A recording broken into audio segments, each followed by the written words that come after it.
Okay. So, sorry I'm a bit late, just lots of stuff to arrange.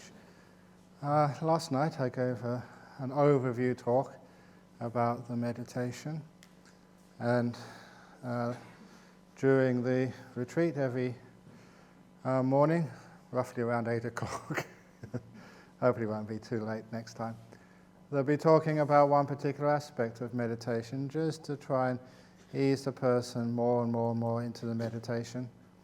One of the important things which I said last night is addressing one of the key problems of meditation, people who are addicted to thinking, and even though you are meditating, you may be sitting down there quite peacefully, and people look on the outside, you've got your eyes closed, your body is very immobile, but your mind is still running all over the place with many, many thoughts, plans, fantasies, memories. And of course, that is one of the biggest obstacles to meditation. Now, first of all, I would say to you that don't worry about that too much, simply because as the meditation retreat progresses, your mind will calm down quite naturally, simply because there is not that much to think about. There's not that much to do. There is no real problems which the mind has to solve. And also, you're living in a quiet place. There's one of the stories from the time of the Buddha, which sometimes these stories are not developed and they are not understood to their full depth. Because it was a very simple story, but it's very important at this stage of the retreat for you to understand. It's the story of the elephant. King's elephant was usually like the Mercedes-Benz or Ferrari. They were very, very important as a means of transport and also as a status symbol, for royalty. And so this king had this really nice elephant who was always very placid until, one day he started to change his character and started becoming very hard to deal with and started becoming quite aggressive to the handlers and everybody else and would not follow instructions. And when this elephant changed his character so dramatically that the king thought he must have some sort of disease. So he got in the doctors there to find out what it was. The first possibility was PMS, because it was a female elephant. It's only a joke, come on. But no, it has nothing to do with that at all. They wondered whether it was sick, got some virus, and they found out it was perfectly healthy. And they couldn't find out why this elephant had changed its character. And in the end, this was a story from the Jatakas. The Buddha in a previous life, he was a minister in the government, and so they asked him, this really smart fellow, please try and find out what's really wrong with this elephant, because no one else can find out. And so what he did was to stay up all night with the elephant. He was meditating next to the elephant stall. And late at night, his meditation was disturbed by some sounds from behind the elephant stall. And he investigated and found out this was a meeting place for some robbers who would meet in the secrecy behind the elephant stall every night. And there they would plan, what house to rob, who to beat up, and who to even kill. And there was such a bad bunch of people meeting every night behind the elephant stall that was actually how the elephant was changing its character. Even though the elephant could not understand human words, they could certainly feel the vibes of the robbers and thieves, the bad guys, and was picking up on those. And so this minister, the Buddha in a previous life, he told the king the next night the soldiers were there ready to arrest all of the thieves, and the minister invited monks to meditate behind the elephant stall and to discuss Dhamma, nice kind things. And because the elephant was not now being influenced by the bad vibes, the bad emotions and attitudes of these thieves, was now being influenced by the kindness and wisdom of a group of monks, the elephant changed back to its normal state, even better than its normal state, simply because of the influence of good people. And that's one of the reasons why the Buddha kept on saying association with wise, peaceful people is a great blessing. And so it doesn't matter what you think you are, how you think you are, whether you are restless, whatever, you're associating for the next 9 days with some really good people, some really good monks and nuns. So we're going to influence you. You're going to become far more peaceful and calm, whether you like it or not. And I'm going to be influenced by you. I don't know what that's going to do to my brain.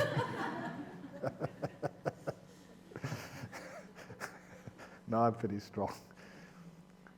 So that influence you'll find naturally, whether you like it or not, whether you put effort in or you don't put effort in, the place, the atmosphere, the teachings, the people you share your cottages with, you share this environment with, peaceful, kind people, even the cooks, Dania, and the caretakers and Bianca, all really kind, nice people. They're going to influence you, whether you like it or not. And so everything's going to calm down.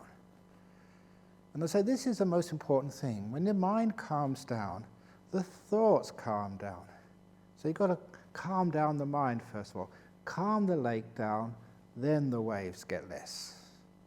So don't look at the waves, don't look at the thoughts and try and stop the thoughts. Because if you try and do that, many meditators have been doing that for years and years and they still can't stop thinking. And after a while, you must understand this, you're going about it the wrong way.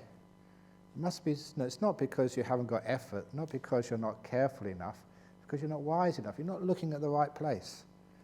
And the right place is like underneath the thoughts, behind the thoughts, where the thoughts are actually manifesting.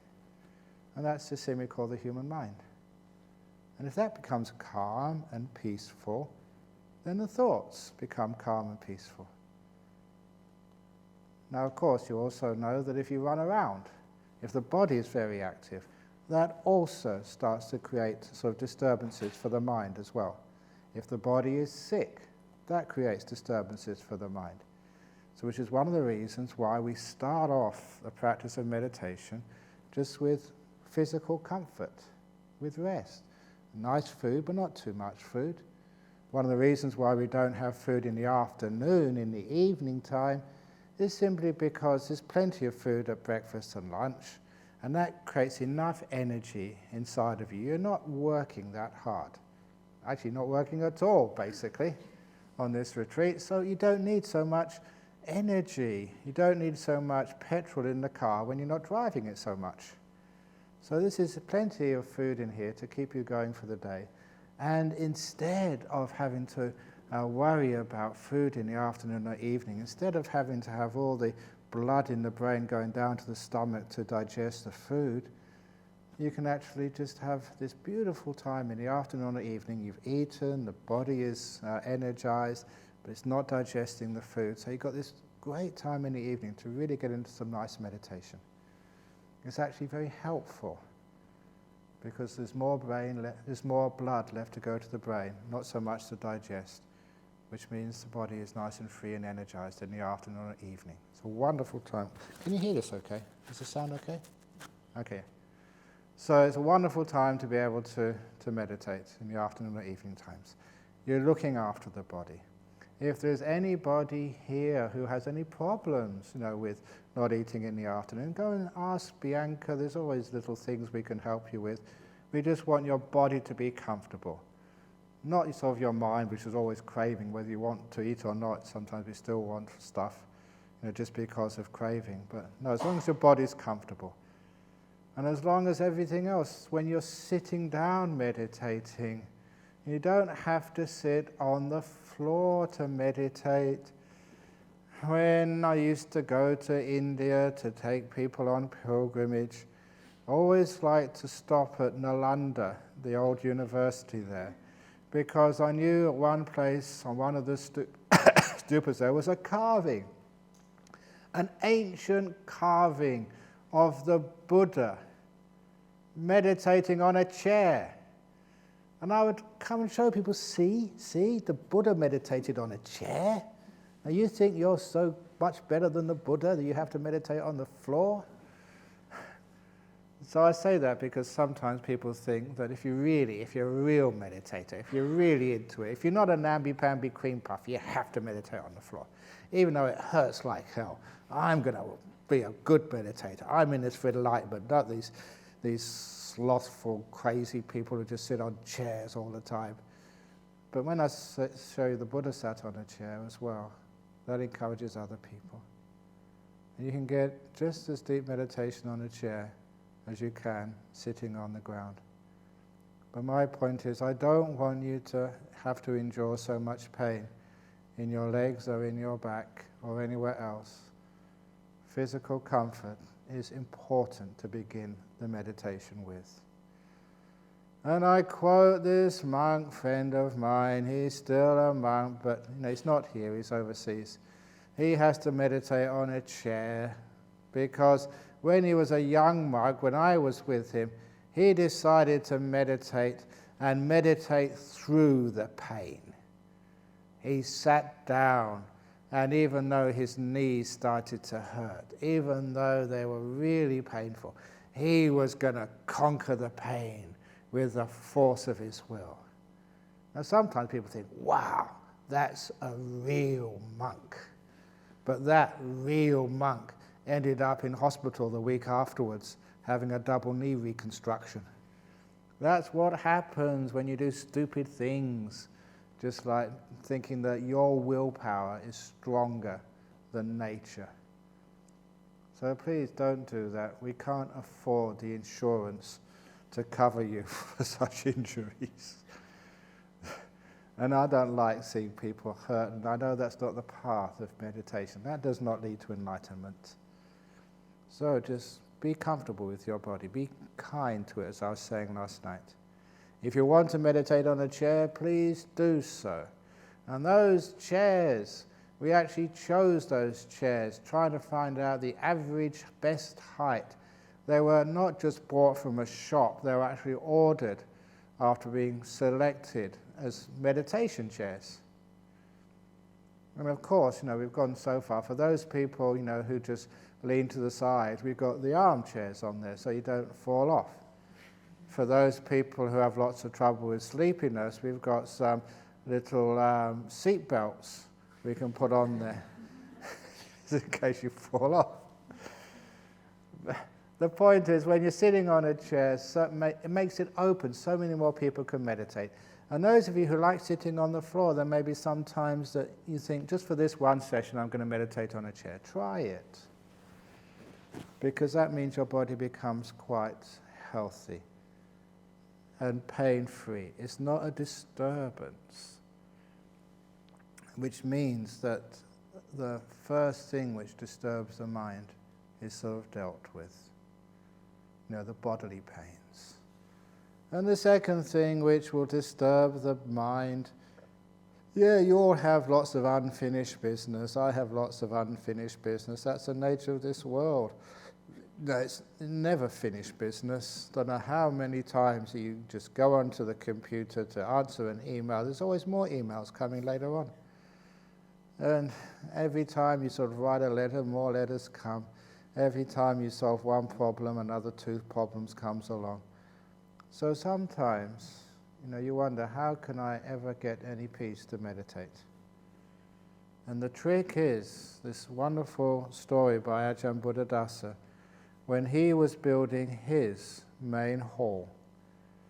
When it came down to the rains retreat, this period from July to October, when the monks and the nuns decide, it's actually our tradition not to travel unless real emergencies, which means we all stay in one place and we devote that time to meditation or study instead of going out teaching or spreading the Dhamma. This is just looking inwards time.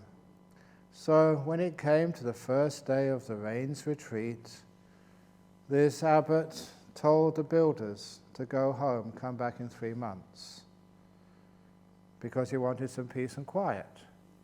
And a couple of days later, a visitor came and saw his hall and just ask casually, like people do, when will it be finished?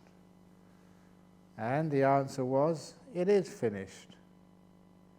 And the visitor said, you must be joking.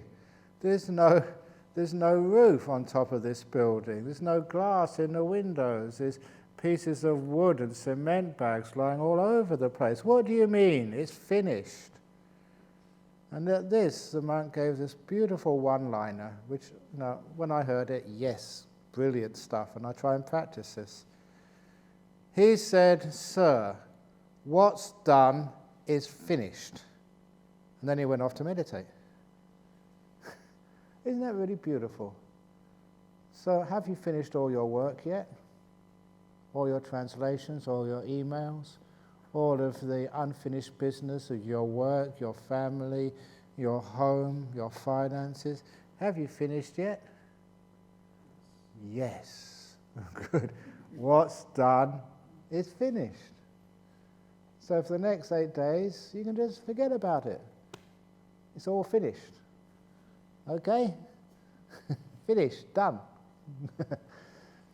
And then when you go back in 8 or 9 days' time, you'll find the world hasn't ended because you haven't answered your emails. There's not a tragedy happened because you have been sort of spending time by yourself. You found it's a wonderful thing which you've done. Found out the way to take time out in a busy world. Find out some time to have some peace. What's done is finished. So now I can rest and just be here. When you stop, you are still, lots of thoughts come in your mind. Even though you have nothing to do, thoughts come in the mind. And the reason, don't try and stop them. The reason they come in is because, you just, the old simile, you just put down the cup. When you put it down, it's still moving. Or Ajahn Brahm's simile, the leaf on the tree, it only moves because of the wind. When the wind stops, the leaf keeps moving. Of course it keeps moving, it's just momentum. But because the wind has stopped, the leaf moves less and less and less and less. It only needs a bit of patience, waiting. And then the leaf becomes perfectly still. Because that's its nature to be still. It only moves because something outside of it makes it move. And that's the same when you start to let go and just relax. Your mind will still be moving. You still have thoughts, worries, but if you let go of the wind of wanting and doing things, even trying to finish things, trying to complete things, trying to find solutions, all that stuff which qualifies as work. If you stop all the working, stop all the doing, stop all the busyness, then you find hour by hour, day by day, your mind becomes more still. And when the mind becomes still, the thoughts become less and less, until you find this incredible peacefulness. And a strange thing happens. Once you do have these moments of peacefulness, when you see what it's like to be peaceful, you'll know for yourself just how I've wasted so much time thinking about things, doing stuff, when nothing really needed to be done. So much of our thoughts are a waste of time, literally. Maybe 5% are useful, 95% is spam. So it's wonderful to be able to delete all of that. That's why my favorite button on the computer, I love the delete button. Every time I can delete and it's gone. So that's what you do with your brain. Find the delete button and delete most of it. Which means the mind becomes more peaceful and more still. Once it starts to become peaceful and still, then something else happens. You start to wake up. You know the word Buddha? It comes from the Pali verb, bujati. And bujati means to wake up. When you understand just these old languages, and you understand how these words and concepts, they come together, you get this much bigger, fuller meaning of what a Buddha actually means. It does literally mean awakened one. Someone who's fully woken up. Now, you know what it's like this morning when you woke up?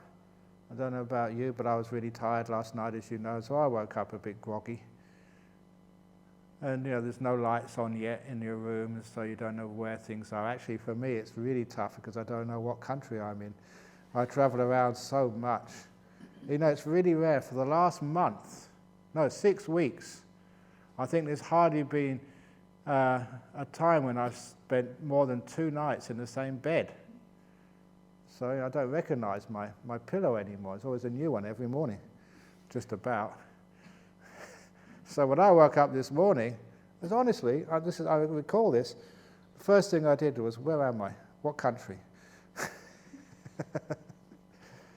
So, you're a bit dull when you first wake up in the morning, but then you turn the lights on, you can start to see things, you begin to wake up, you start to recognize where you are and what you're supposed to be doing. And then if you have a cup of coffee or you do some exercise, you wake up more and more. And you've had your breakfast and now you think you've woken up. Now imagine just taking that whole progression from when you first open your eyes in the morning to now and keep that progression going up. So you're waking up more and more and more. And that's what this meditation does. It really gives you this feeling you're really fully waking up. And this is where I introduce that overused word, mindfulness. You're becoming more aware of things. And mindfulness is increasing the more you are still. This is a fundamental part of meditation, which is why I introduced it early on. I always teach this. It's a powerful understanding of how to meditate. It's as powerful and fundamental as what I said last night about now the most important time. The one in front of you, or the mental object in front of you, is always the most important. And the most important thing to do is to care. And this is the understanding of the mind in 2 parts, the knower and the doer. The knowing mind is just what can hear me. It can feel the heat, the cold. It can smell. It can know. It receives information. And the other part of the mind is what reacts to that information. The doing mind. It moves the body, it thinks, it plans. And that doer, the active part of your mind, is what is the problem. It does so much that people get tired. And all the energy, all the mental energy goes into doing things. And only the leftovers, go to the knowing. It's just like if you were late for breakfast this morning. All the nice food went to those who came early. And you were late, you just got the leftovers.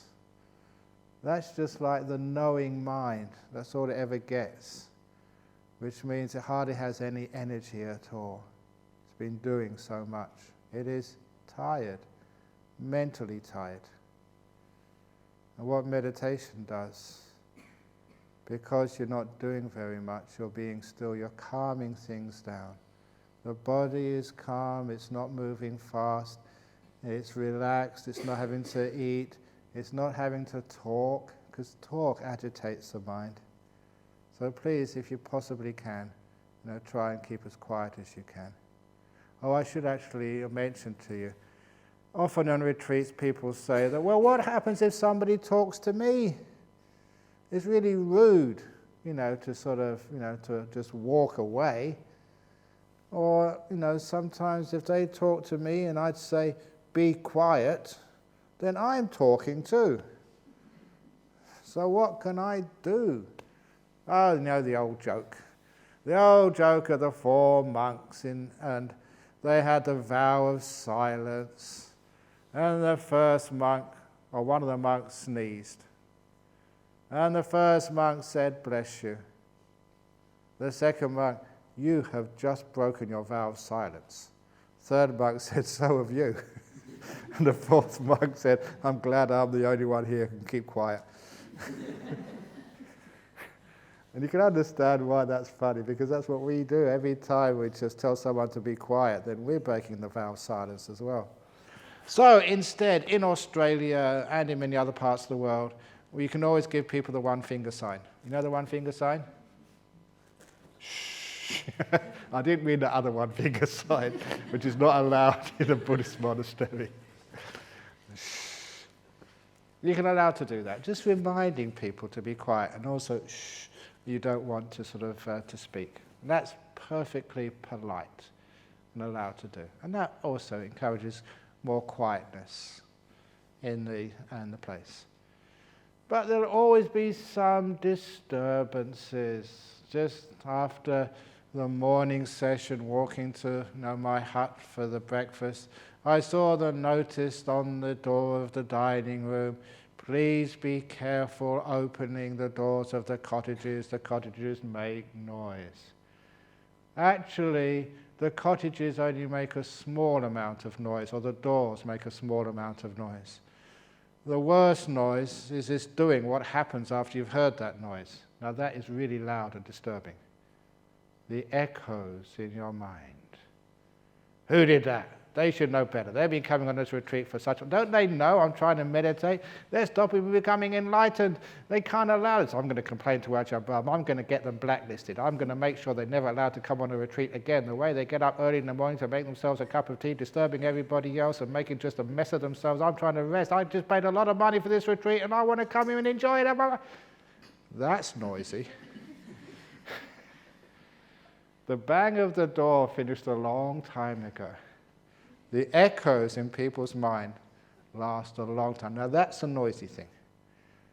So please, minds make a lot of noise when they're opened. Not the doors, the mind. So please look at that one first of all. So it makes a bang, bang. It's gone in half a second. Don't let it echo in your mind, okay?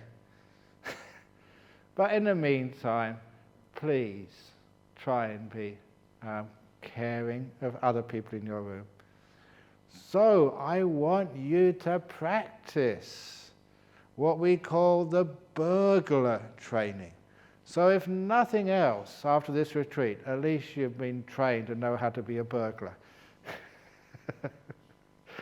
Which means that you can actually come into a room and no one hears you coming in. You can go out and no one hears you going out. No, burglars can actually do that. And they're just, they're not really highly developed human beings. And if burglars can do that, why can't you?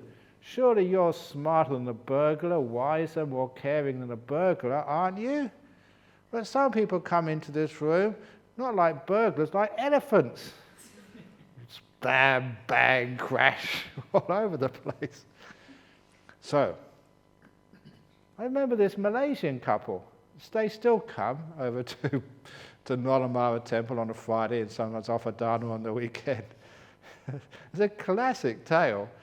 They were in their dining room of their home here in Perth watching a movie, and after the movie had finished, one got up to go to the toilet, the other one put the kettle on to make a cup of tea for them, and when they got up from the sofa and they looked around, they saw so much stuff was missing. The burglar had been into the house while they were watching the TV, and it was actually right behind their sofa. On the shelves, really expensive stuff, silver trophies and other stuff. And the burglar had, right behind them, had stolen stuff. And I thought, if only you two, the two Malaysian Buddhists, if only you two could meditate like that, you'd be getting somewhere.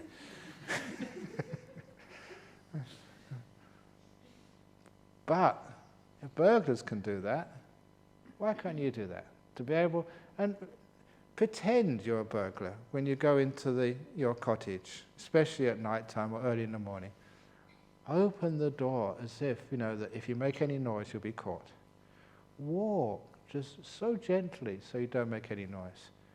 You don't bang anything, because one sound would mean the burglar gets caught. And burglars can do that, so please, you can do that as well. Coming into this room, especially because we don't have schedules. So you can come in at any time, you can leave at any time, you can meditate for an hour or 5 minutes or 3 hours, it's up to you. Because of that, be very careful, you don't disturb the people sitting next to you. It's not that hard to do. And that means that you are caring for other people, you're settling things down. But now going back to this knower and doer business, is that the least you do, the less energy you're wasting in this doing. Because you're not talking, you're not thinking, you're not planning, you're lessening those. I'm not saying to stop it completely, lessening it to start off with, which means that there's more energy going into knowing. Your mindfulness increases. You really feel like you're waking up. You see more, you hear more, you feel more, you know more. Especially when it gets to feeling your body more. Because people, they don't realize how tight and tense their body is. I like teaching how to just, simple things like learning how to relax your own body. You soon become so mindful of your body because you're not doing things, your awareness increases. And it's just so easy to see places which are a bit hurting, which are a bit tense. And you learn how to relax things. It's one of the monks over the road, I won't say which one it is, he told me this great story that he was having such pain when he was meditating, even on a chair, and in his back pain. And he tried everything, nothing could get rid of it. So he went to see the doctor, had a CT scan of his back, and found out he had a congenital deformity, which they couldn't fix. It was basically, that was it. If he was going to meditate, he'd always experience this pain. There's nothing to do about it. And so the doctor said, it's best you don't meditate. He said, I'm a monk. It's like telling a chef not to eat. So he said, I have to. I said, well, you're going to be in pain all the time. And so the doctor could not help him. But he got this advice from somebody, and it was basic mindfulness technique. Because the book was saying that there's other people in the world who've been through that, have congenital deformity or something wrong with the spinal column, which means you're always going to be in pain. But this book noticed that there are muscles on either side of the spine which most people are just not aware of. Most of the body, you're not aware of it, because you don't have to be. So the first exercise was actually creating mindfulness of that part of the body. He did that by just taking his hand and stroking those muscles behind his back. He stroked them until he'd basically made neural connections in his brain. And so he could actually feel those muscles without needing to touch them. It took many weeks, months, until he got that awareness of those muscles. Once he had awareness, mindfulness of those muscles, he could feel them, just the way you can feel your legs now, you can feel your bottom. He had the same feeling, the contact with those muscles in the back of his, either side of his spine. And then he learned, by trial and error, how to move those muscles, how to stretch them, how to relax them, stretching, relaxing. And mindfulness gives you the feedback. When you're aware of something, you get the feedback. You know it's being stretched, it's being relaxed. You can feel it happening once the awareness is there. As I was saying, like mindfulness is like having these dials on your dashboard of your car. The dial tells you how much petrol you've got left. And you get this flashing light these days which says, you better fill up pretty quickly because you're going to run out of gas soon. That is what mindfulness is. It gives you feedback so you know where you are and what's happening, whether you need to slow down because you're going over the speed limit. You see the speedometer, and these days sometimes people have these instruments which go beep beep once you're over the speed limit. You always have these instruments. They're supposed to be illegal, but one of the Buddhists over here had one which could detect the speed cameras. And every time they got the radar from a long distance to a speed camera, this device would say, scumbag alert. That's supposed to be the police. Scumbag alert. And you know where that machine came from? It came from Singapore. Totally illegal, but very popular. That gave you mindfulness, gave you some feedback. You know, you're in danger. So this is what mindfulness is. It gives you feedback. So you could get feedback from these muscles, so you could actually start moving them. You could stretch them, relax them. And then he had the ability to exercise those muscles. Just by sitting here and moving it this way, moving it that way, up and down, you could feel it. And because you would exercise it every day, those muscles got stronger and stronger and stronger until now they're so strong, much stronger than my muscles in the same area, much stronger than your muscles, so strong they fully compensate for the weakness in his spine, and you can meditate with no pain anymore. There's a beautiful little way of understanding the power of when you're aware of your body, you can actually just heal it, do all sorts of incredible stuff with it. And of course, my old story of getting rid of the food poisoning, I really wrecked my body or my stomach when I was in Thailand. 8 or 9 years, having boiled frogs, snail soup, red ant curry, water buffalo afterbirth, some of the grossest food, and it tasted worse than it sounds. Honestly. And it's just really bad stuff. And this is absolutely true. This is northeast of Thailand. The Thai people here, you know that had the worst reputation in the world, for food. It was really unhealthy food, unhygienic, all sorts of rubbish, but that's all you had to eat. And I do remember just all the funerals in those days. When people died in the village, sometimes you'd ask, what did they die of? The most common form of death, honestly, was stomachache. They always said, what did I have? Stomachache, Bortong. Because of the bad food, the bad diet. So I survived, just. But the tummy is really sort of very sickly. So every now and again, you take the wrong food and you get really sick. And I don't mean just making it up. I remember the time when I was in Kuala Lumpur, and I gave a Dhamma talk. It was in Chempaka Buddhist Lodge in Kuala Lumpur. And right in the middle of the Dhamma talk, started feeling it coming up and said, okay, I need to go to the toilet. I never made it. In front of about 1,500 people. I vomited. Honestly. No, Chow Po, he was there, he saw it. And after that, people said, okay, Ajahn Brahm, what do you want to eat? We'll look after you. But every now and again, you eat something you shouldn't eat because, you're really kind. You really try and make the best for the monks. And, you try and, this is really nice, this is really delicious, put this bit in and this bit in. It's okay for you, but for some monks, it just really, ugh. And so this one occasion, I was really sick. It was food poisoning. I don't know how these things happen, but there's so much food from different people. I can't control the food because I don't know where it comes from. You don't cook it yourself. And so every now and again, you're going to get some problem. And this was full-on food poisoning. And I was up in my cave.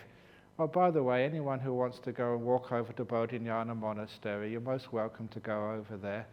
And if you want to go and see my cave, it's open because I'm over here. I'm not in the cave. So if you don't know where it is, you can ask a monk or ask someone who's been there before. Go and have a look at it and visit it. Even if you really want to, you can go and meditate it. That's a nice little thing to offer to you. But if you do, just where it is, put your shoes just outside the door of the cave so people know there's somebody inside. And then because they know there's somebody inside, they won't go and disturb you. So, you're most welcome to do that. Usually I go over there every afternoon, maybe about 5 o'clock. So from 5 to 6 o'clock, please leave it free. Oh no, actually, I just go into the office. I don't go into the cave. So the cave is free for you. So you can come and meditate in my cave if you want to. It's really cool. But because we share things as much, we don't own things. Other people built that cave, and so you can go and use it if you wish to. And you can also just go and meditate in the hall in Bodhinyana Monastery, which has really got good energy. Again, not this afternoon, because this afternoon we have a ceremony, the Patimokkha ceremony, so that's between probably 4 o'clock, I'd imagine. So not in the hall this afternoon. Other days, you're most welcome to go and meditate in there. Especially the front of that meditation hall. With really, really good energy. I'm saying this because everybody says this, including that this one person, when I was away somewhere, which is quite often, they took their Feng Shui master into that hall. And just to see. And they didn't tell him anything. And he went to the front of the hall and said, wow, this is the report. This has got incredible Feng Shui in the front of this hall. Really powerful. The back, not so much, but the front, wow, that's really strong. And this was a person who hadn't any idea about the history of that hall or what we used it for, or what's actually in there. But that is really great. So if you don't get good meditation here, just go over there and see how it is. But anyway, in that cave, that was where I had this really, really bad food poisoning. And I was actually yelling in pain. Because you can't do anything about that. That's natural. Oh! Ow! But you can't hear from outside that cave, so no one knew what was going on. I could have been screaming for help, they don't know. But that's just one of the disadvantages. The advantages quite outweigh any disadvantages. So I was in the cave there, just rolling on the floor. And, I'm a stupid monk, and sometimes you think, okay, Ajahn Brahm, what would you tell other people to do? 'Cause I often think like that. So what would I tell other people to do in these circumstances? Because it's very hard to teach yourself. Easy to teach others. But I have to do that to myself sometimes. So what would I do? I said, okay, just what I tell everyone else to do. Be mindful and let go. And so it was one of those wonderful experiences. 20 minutes was all it took. You were aware of the painful contraction of your intestines, which is what the food poisoning does. They cramp, and it's really painful. Be aware. And the awareness allowed me to have feedback. I could see how the pain would get worse and how the pain would get relieved. And you know what it is? It's just kindness, that's all. It's care. I was practicing what I told you last night. Now is the most important time. And this experience in front of me, which was the incredible pain of the cramps, that was the most important. So I wasn't going to try and get away from it. It was important, right here. Just like I say, when you're seeing a person, you are the most important person in the world right now. Instead of trying to get rid of you, you give it importance. And that's exactly what I did with the pain. It was important. And the most important thing to do, to care for it. And when I cared for it, straight away you relaxed. The pain got a tiny bit less. The feedback showed me what to do. A little bit more kindness, a bit less pain. More kindness, less pain. And I relaxed that pain all away in 20 minutes. Fantastic experience. And one moment you had really, really, really bad stomach cramps, food poisoning. And 20 minutes later, there was nothing left at all. You're just perfectly healthy. Not even an ache left, in the guts. But that's what you can do. When you're aware, when you wake up, you're so mindful of the body, you can relax anything. You can imagine what you can do, with other parts of your body, like parts which have got cancers, parts which have got other sort of problems in it. You can actually heal it, heart problems. It's incredible what you can do if you're aware of your body and give it kindness instead of fear. If you have fear, you tighten up. If you've got anger, you tighten up. But the kindness, the letting go, allows things to relax. You can feel the aches and pains getting less. And I always make the joke afterwards that, I was really pleased it was all gone. And a couple of days later, I started wondering, what the heck happened? Because I know enough about medicine to know that food poisoning is bacteria. There were bacteria in your stomach, and they were creating havoc. 20 minutes later, have you meditated that bacteria so they've actually vanished? Have you zapped them and they're no longer there? What happened to the bacteria? And so my only solution I ever came up with was, because I was being kind and meditating, when I was doing this, that all these bacteria, just like the story of the elephant, they also just learnt, and they were all sitting in my intestinal tract with all their appendages crossed, with their eyes closed, just meditating inside of me. And I had this beautiful vision, because I don't know what bacteria look like, but there was these blobs with all these tentacles coming all over the place. That's my idea of a bacteria, probably totally off. But all the tentacles crossed, meditating peacefully and not causing me any trouble. But this is what happens when you're aware. You can start to do these things. And how do you become aware? Not by, I am now going to be mindful. Okay, I am going to be mindful. That doesn't work. By being still, calming down, then the mindfulness comes along, because you're not putting the energy into doing things. You're actually not doing things. You're letting things go. You're letting things be. You are relaxing. And from there, the mindfulness starts to develop. You wake up. Now, there's a little bit of what people think is a problem with this. For the first couple of days, once you start letting go, you stop doing things, you stop striving, you will become sleepy. And sometimes people say, Ajahn Brahm, it doesn't work. I let go and I just fall asleep all the time. It's not all the time. Please be patient with yourself. You are just catching up, that's all. Catching up with your sleep deficit. Because you are tired, it takes a while for you to wake up. So please understand that the underlying physics of it, you are tired because you do so much. If you try and do more, you'll just prolong the tiredness. Please allow your body and mind to be tired. Allow it for the head to droop. Allow yourself to go and take a nap in the morning, afternoon, pre-talk in the evening, after talk. Allow yourself to take naps, because you need to catch up. And expect yourself to be dull for the first couple of days, because you need to sort of get the energy coming up again. But to get the energy coming up, don't fight, don't do things. You're just wasting your energy. Relax, let it be. It's not against the precepts to be sleepy. And just basically, there's this story which I love to tell to make sure that I don't make this up. This comes from the big teacher himself, the Buddha. Because this was in this great story. The Buddha was walking with his attendant Ananda through the forest. He saw the first monk sitting perfectly straight, full lotus, right hand over the left hand, thumbs touching the back straight, the chin tucked in. Just perfect posture. Meditating. And the Buddha turned around to Ananda, his attendant, and said, "See that monk there? I'm worried about him." 2 weeks later, that monk had disrobed.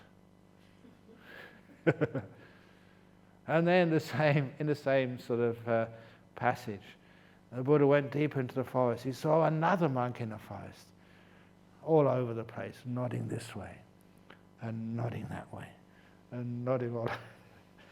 It just reminds me of just another story. I'm just going off on tangents. But, we used to do stupid things in northeast Thailand. We used to have these all-night meditations. And sometimes the all-night meditations, all-night talks in front of all the villagers. And, it's really boring. Most of the talks, after a while, the same old stuff. Really, really boring. But the entertainment we had, it's a bit of entertainment because, you're sitting on these platforms, a little bit higher than this in Thailand. And you always had these young novices as well, these 10, 11, 12, 13-year-olds. And, they didn't have the willpower the monks had. So, when it got to 11, 12, 1 o'clock in the morning, that's when they started nodding. And, you'd always tell your friend, "Hey, look at that one." Because it was really close. He'd nod, and we'd get closer, and of course then he'd fall off. Now, when you have these robes and you fall off, everything gets exposed. It's really cruel, But all the lay people, they were watching that. They weren't watching and listening to the monk giving the talk. They're looking at that little novice over there. Any second now. And of course, when he fell off and woke up and exposed everything, they all laughed their heads off. So that was our entertainment. When you don't have TVs or radios or anything else, that's how you get by. And I remember that happening quite a few times. But anyway, back to the suttas. In the forest, this monk was nodding all over the place, and the Buddha turned around to his attendant and he smiled. It's one of the occasions where the Buddha is noted to have smiled. And he smiled and told his attendant, Ananda, I'm not worried about him. And of course, when I read that, I thought, hey, that guy's got sloth and torpor, his hindrances, he's not putting forth effort, he's not meditating. What do you mean you're smiling? That guy's all right, and the monk who's got the posture is putting some effort into his meditation is wrong? And that monk who was nodding, 2 weeks later, he became fully enlightened with psychic powers also. Why? At first, and it took me a while to get this, and please don't waste the time I wasted not understanding this story. The first monk, perfectly straight, was a control freak. It's not that hard to learn how to sit perfectly still without moving. The guards at Buckingham Palace can do that, but I guarantee they are not enlightened. That's control. So just because you can sit perfectly still for 2 hours doesn't mean you're enlightened at all. Most time it's because you're a control freak. And unfortunately, I say this with sadness because I've seen so many monks go down that path and they can't last. They're so tight after a few years, it's just so much suffering, real suffering. These are some of my friends and I see them do that and think, why do you do that for? It's not the path. And if they don't suffer themselves, if they make it to be abbots, they become such pains in the arse. They're control freaks to everybody else. Honestly, it's just really impossible to live with. So anyway, this is not the way of the control freak. That second monk, he was nodding, he was at least letting go. He wasn't reacting, he wasn't wasting his energies fighting nature. He was just being aware. Because he was being aware, as much as he could, not fighting, the energies of his mind would eventually get him to wake up. And he wasn't developing the control freak, the doer. So when he did wake up, he was peaceful. The mindfulness will get stronger and stronger and stronger. And all these stages of meditation you read about, they just happen because of stillness. The mindfulness gets stronger until it gets to that point you really wake up. And look, many of you have had those experiences. That's what it feels like. It feels like even now I'm dull. Give me a couple of days. You start getting the energies rising. Wow, this is really good. You don't do it. It's stillness. Your mind just wakes up and it really just goes banana. Well, not banana, that's not the right word. It really goes superpower. And you get these beautiful lights in the mind, powerful, and you really are alert. You can see everything. Now that's actually what mindfulness is all about. Not doing stuff, but being still as much as you possibly can. Calming the mind down. The lake. And then once it starts to become very still, it becomes really powerful energy. And that's when you really get into some meditation. I know that sometimes people say, but Ajahn Brahm, I learned how to watch the breath. Through willpower, yes, but it's not natural. You wait for a few days, relax, rest, do a bit of meditation here, a bit of meditation there. Calm yourself down first of all. When you get very calm, the mindfulness gets very strong. When the mindfulness is strong enough, then you can go watching the breath. Actually, you can't do anything else. It just comes to you. But because you've got the mindfulness up to the level required, then it's no effort to watch your breathing. You watch your breath go in and out so easily for hours. Because you're ready for it. The mind has woken up. It has enough awareness to see subtle objects like the breath. You get really, really calm. And then you have enough awareness, and mindfulness is strong enough to see really powerful objects, like your mind in these beautiful lights which come up. Happens naturally, but first of all, we're building up the mindfulness. And the way we build up the mindfulness is by relaxing and resting, and allowing the mindfulness to develop all by itself. Last little thing for this morning's talk. Sometimes your first few days you'll get bored out of your skulls. Ajahn Brahm, please give me something to do. Please, can I please watch the breath? At least something I can do. Can I please just read a book? Please listen to a talk. Please, I want to do something. I'm going crazy not doing. It's amazing just how much we're addicted to doing stuff. So I'm sorry, but it's cold turkey for you, as they say. The cold turkey when a person's got an addiction to, say, heroin or alcohol, they just have nothing, to drink, no heroin, no drugs. It takes a little time, but you soon get used to it. So yeah, you've got a cold turkey from always doing stuff. It's a bit difficult at first, but after a while, it's wonderful. You're free. You're peaceful. It's worth it. So you will get bored. You will get restless. So what do you do when you get bored on the next few days? This is boredom. Investigate it. What is boredom? What is it? What does it feel like? Because every emotion has a corresponding feeling in the body. What does your body feel like when you're bored? What is the mind like when you're bored? What is it actually? Can you actually write a description of the emotional quality of boredom? What does it actually feel like? Is it sort of tight? Is it open? Is it sort of heavy? Is it dull? Is it brilliant? What does it actually feel like? And really get into it. Really investigate boredom. Because once boredom is one of these qualities in the human mind which hasn't been explored enough. So you explore it. Boredom is really interesting.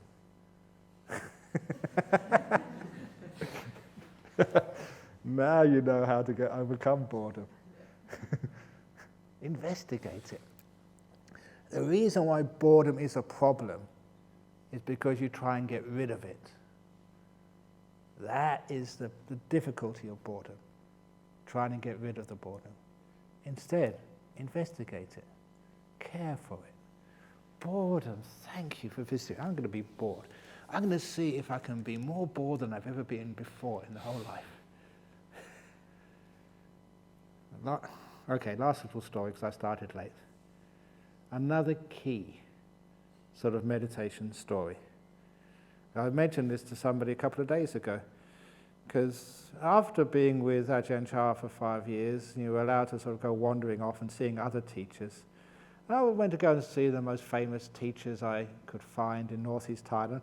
One of them was Mahabua. Stayed with him for about a week.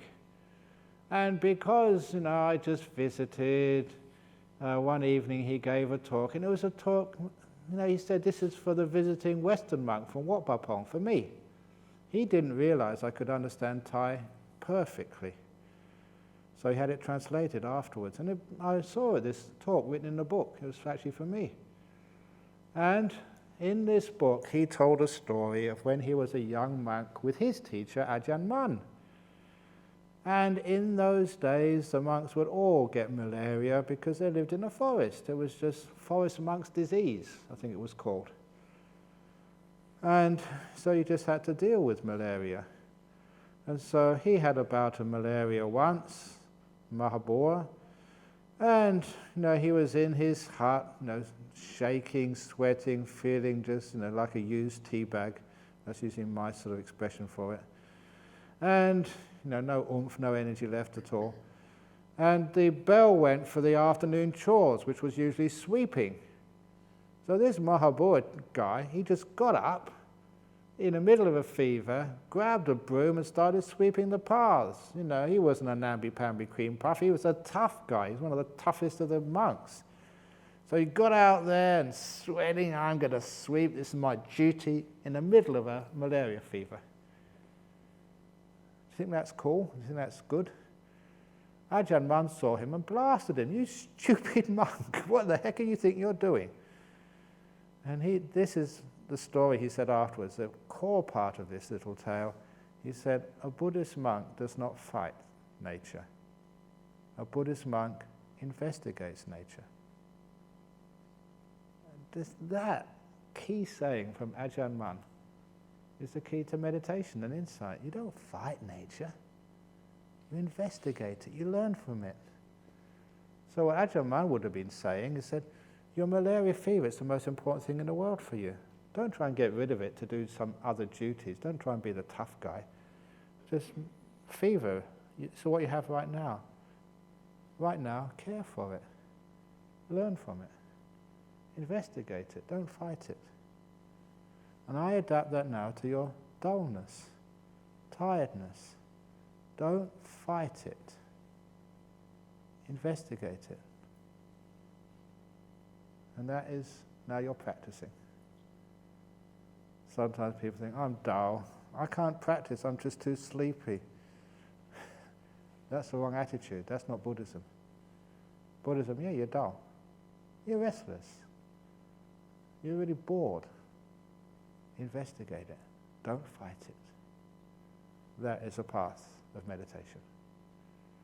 Okay, enough. So now, investigate. Sadhu, sadhu, sadhu. Yes. From tomorrow onwards,